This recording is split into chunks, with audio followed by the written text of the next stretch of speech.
شايفة الكيك المهروس ده؟ شايفة عامل ازاي؟ لو الكيك باظ منك وعايزة تعملي تورتة تعالي اقولك هتعملي ايه. السلام عليكم ورحمة الله، عاملين ايه؟ يا رب تكونوا في احسن حال. لما تقرري بقى تعملي تورته في البيت وتبداي تجهزي بقى حاجة التورته، حاجة الكيك، تبداي تجهزي الكريمة، تبداي تجهزي حاجة التزيين. يعني انا هنا جهزت الكريمة اهي، وجهزت فراولة للتزيين وفراولة كمان للحشو والحاجات بقى بتاع التزيين، وكلفت وجبت قمع بتاع الكريمة، وجبت كل الحاجات والمحتاجات. وده ايه؟ لا ده قرطاس لب ملناش دعوه بيه. وتبقي مجهزه كل حاجه وتيجي تبصي تلاقي الكيك يعمل معاكي كده.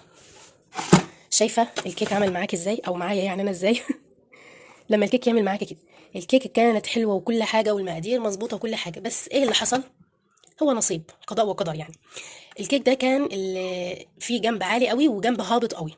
فلما جيت قطعته طبعا في طبقه طلعت كده بالشكل ده مثلا، وفي كده، في طلع كده.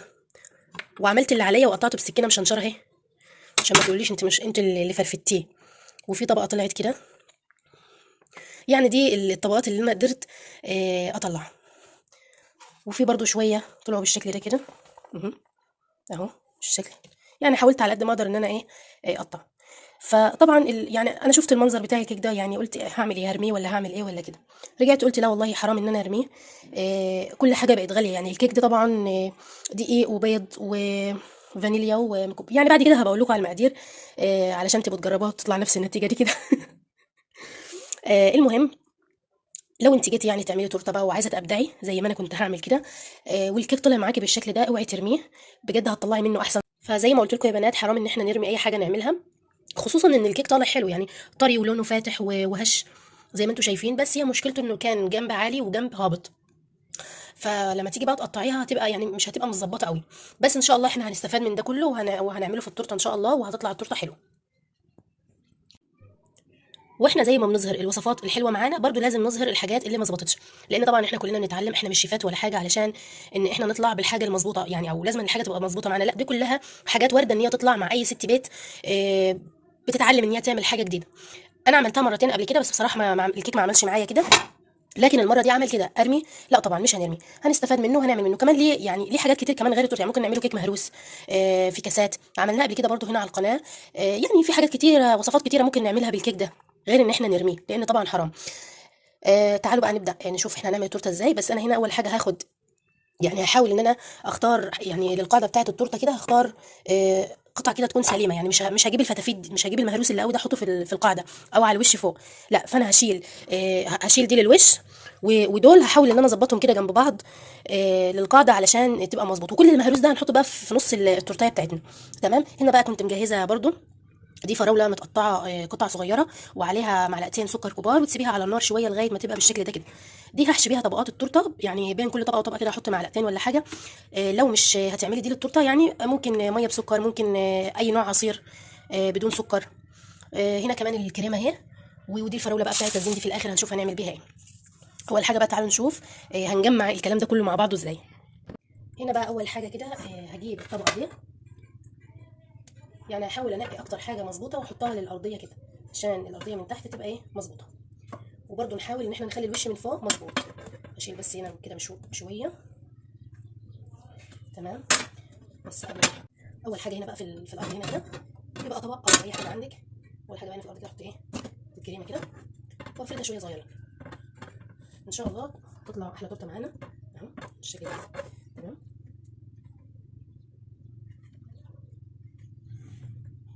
هنا برده ايه، بنحاول ان احنا نحط لها كده حتت تظبطها اهو.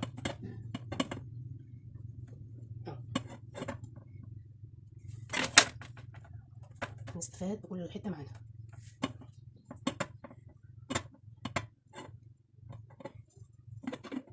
بعد كده بقى هنا هحط كريمه، نفرد الكريمه ديت.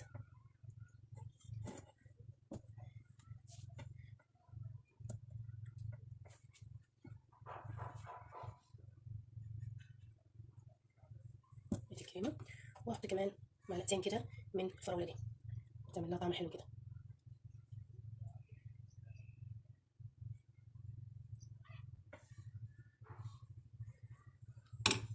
شايفين شكلها؟ الظاهر هتبقى حلوه. تمام. بعد كده بقى زي ما قلت لكم احنا هناخد بس الوش كده حتتين عشان يبقوا مظبوطين. نبدا بقى الطبقه الثانيه نحط بقى ايه قطع كده ونظبطها.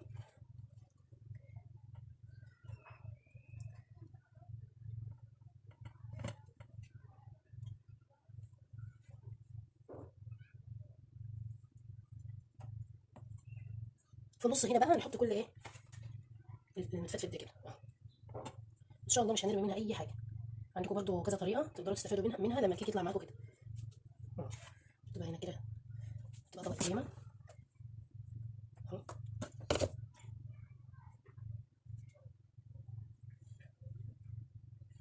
نفرد بقى الكريمه عليها كده.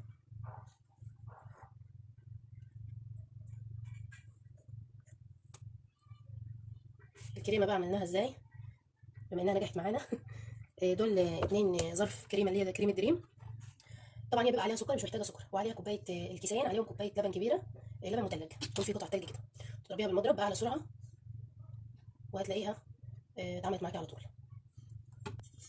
شفتوا بقى هنا عملنا ايه؟ حطينا اول طبقه وعليها كريمه وعليها طبقه فراوله من دي، ورجعت حطيت طبقه ثانيه زي ما شفتوا. لميت المهروس في النص، ظبطت بس الحرف عشان يبقى شكله مظبوط، ولميت المهروس قوي في النص، وحطيت طبقه كريمه والفراوله.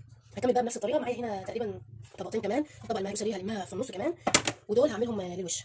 الحته اللي هي سليمه زي كده شويه يعني اللي لسه فيها الخير هسيبها للوش زي دي كده اهي. هحط بقى طبقه من الكيك دلوقتي وطبقه من الكريمه وطبقه فراوله وهرجع. شوفوا هنا لميت كل المهروس الخالص ده كده، بس نحاول ان احنا ايه نظبط الطروف. قلت اعملها معاكم برضو علشان تشوفوا عملتها ازاي. نعمل بقى طبقه كده منه، اي حاجه تتلم في النص عادي مش هتبان. نحاول ان احنا نظبط الطرف بتاعها.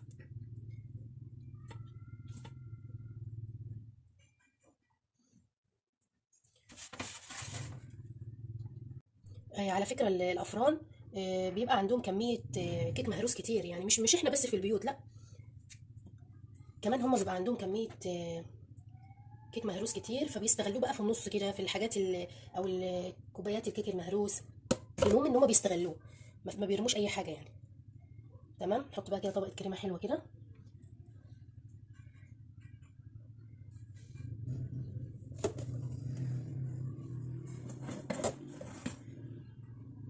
بسم الله الرحمن الرحيم.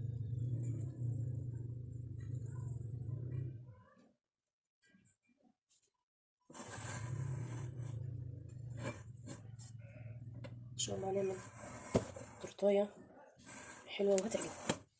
تمام. في حاجه بقى ايه هنستغلها كده، مش هنرمي حاجه. عندي هنا شويه شوكولاته شيبس بيضه كده برضو، احط منها ايه بتعمل طعم حلو. اي حاجه بقى عندك حابه تحطيها، تقطعي فاكهه تعملي كده زي ما انا عامله، او تسقيها. تسقي الكيك طبعا لازم تسقيه عشان يبقى طري. ميه بسكر سيرب يعني، او عصير. تمام. شوف بقى شكلها عامل ازاي.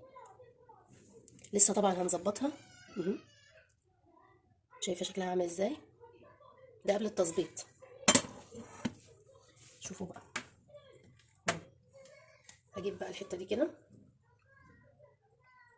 نحطها هنا كده، وهجيب دي هنا. تمام. نحاول ان احنا ايه نظبط كده اهو. دي برضو ايه الجنب ده برضو حاساه نازل لتحت كده، هعمله من الحتتين دول، هحطهم ايه فوق بعض عشان تظبط الشكل من فوق. تمام. احنا كده كده برضو هنزينها من فوق، فيعني ايه مش هتبقى باينه قوي.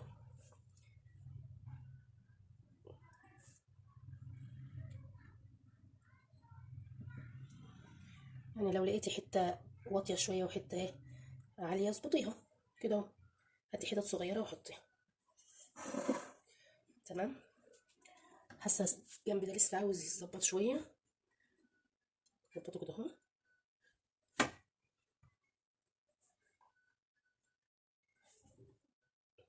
اوعوا تفكروا ايه ان احنا بنعمل اي كلام، لا دلوقتي اتفرجوا على دي هتبقى عامله ازاي دلوقتي. وادي التورتيه اللي جمعناها من الكيك المهروس. ايه رايكم بقى؟ اهو نص البلا ولا البلا كله. هفرد عليها الكريمه وعلى الجوانب علشان نزينها.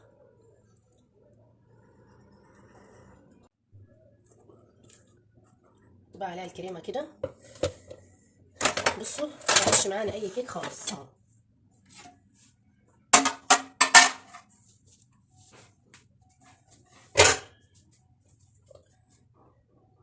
مرمناش اي حاجه منها ولا فتفوته. نبدا بقى نفرد. انا طبعا حطاها كده على ايه، على حله كده عشان تبقى عاليه كده. نبدا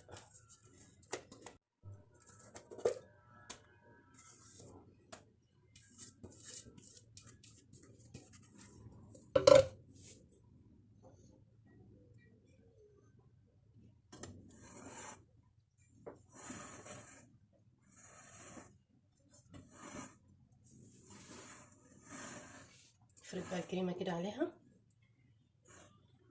على الجوانب كمان. صحيح عايزه اقول لكم الحرف الناشف بتاع التورتايه نسيت اوريه لكم، بس هو كمان مش هرميه. استنوا ثانيه واحده واوريه لكم.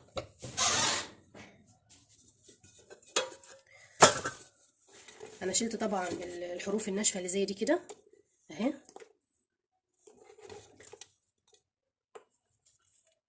الحرف الناشف اللي زي دي كده هنعمله ان شاء الله برضو وصفه تانية. وشلت الارضيه بتاعه الكيكه اهو. شايفين لونه حلو ازاي؟ بس دي طبعا بتبقى ناشفه، ما ينفعش ان انا احطها في التورته. كل ده هنعمله وصفه تانية معاكم ان شاء الله. كمل بقى فرد الكريمه كده على الوش. طبعا ما عندناش امكانيات نتصرف. حطيت الطبق كده على حله عشان ايه؟ افرد الكريمه كده بكل سهوله عشان الفها بسهوله زي ما انتم شايفين كده.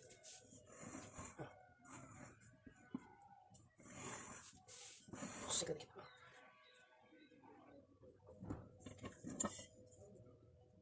زي ما انتم شايفين كده لسه افرد الكريمه عليها. حاولوا بقى انتوا تجيبوا حاجه زي كده عشان تخلي الكريمه فوق متساويه كده. ابدا بقى انا ايه؟ اساوي كده الجوانب. اسويها بقى كده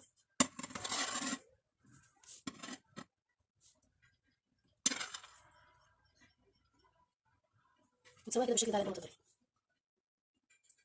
هظبطها بقى كمان شويه وازود كريمه.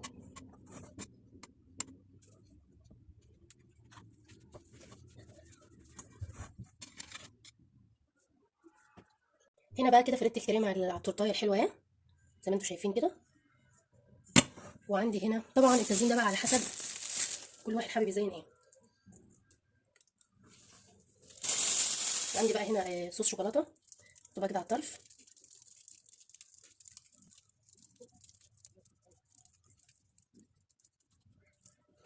صوص شوكولاته معلقتين كبار كده، معلقتين سكر، نص كوبايه حليب، وربع زيت.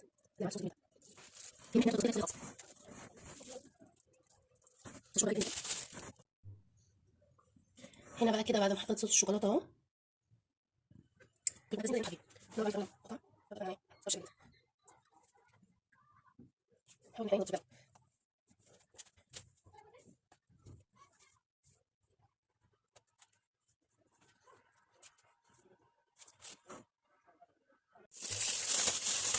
ايه رايكم بقى في شكلها؟ دي اللي كانت مهروسه في الاول شايفين. هي طبعا اقتصاديه طبعا، مش هقول لكم بقى ان التزيين هيبقى زي الجاهز وزي الجاهز. ايه رايكم شكلها ازاي؟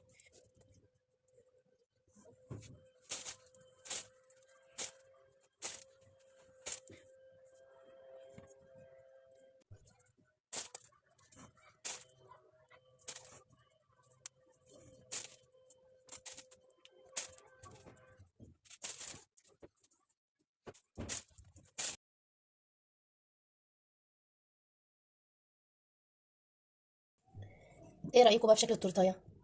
هي صحيح تزيينها بسيط بس عملتها كده على قد ما عرفت يعني. ايه رايكم بقى في الشكل النهائي بتاعها؟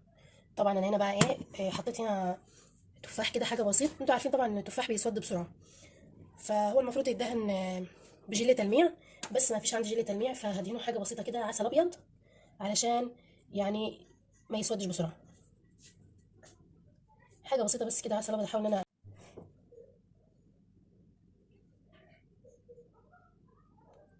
تحاولوا ان انتوا تغطوا التفاح كله بالعسل الابيض كده، ولو عندكم جيلي تلميع يبقى كويس. انا مش حاطه تفاح كتير، بس حاجه بسيطه كده زي ما انتوا شايفين. ايه رايكم بقى؟ طبعا كنت هنسى القمع ب25 جنيه، فهعمل بقى بيه ايه، وردات على الطرف كده. انا حتى ما سبتلهاش مكان.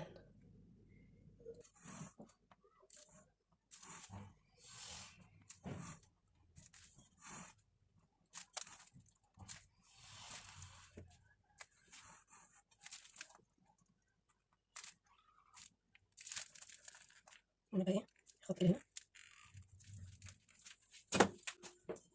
ايه رايكم بعد الشكل النهائي؟ خلاص ما عدتش هفتكس افتكاسات تانية. ايه رايكم؟ سامحوني بقى، وانا بعملها معاكم كانت الكهرباء قطعه، ما كانتش الطريقه باينه قوي. ايه رايكم بقى في تورتايه الكيك المهروس اللي وريت لكم اول الفيديو؟ شايفين شكلها بقى عامل ازاي؟ صحيح التزيين بتاعها بسيط خالص، بس ادينا استفدنا من الكيك وما رميناهوش، وعاملينها بحاجات بسيطه خالص. التزيين بتاعها فراوله تفاح كده، حاجه بسيطه، ودهنته عسل ابيض علشان التفاح بيتاكسد ولونه بيتغير، فكده علشان يفضل محافظ على لونه شويه. وزي انت بقى كده بالكريمه والفرماسيل اللي هو الكرات البيضه دي. ايه رايكم بقى في شكلها؟ كده احسن ولا كلنا نرمي الكيك؟ اكيد كده احسن طبعا.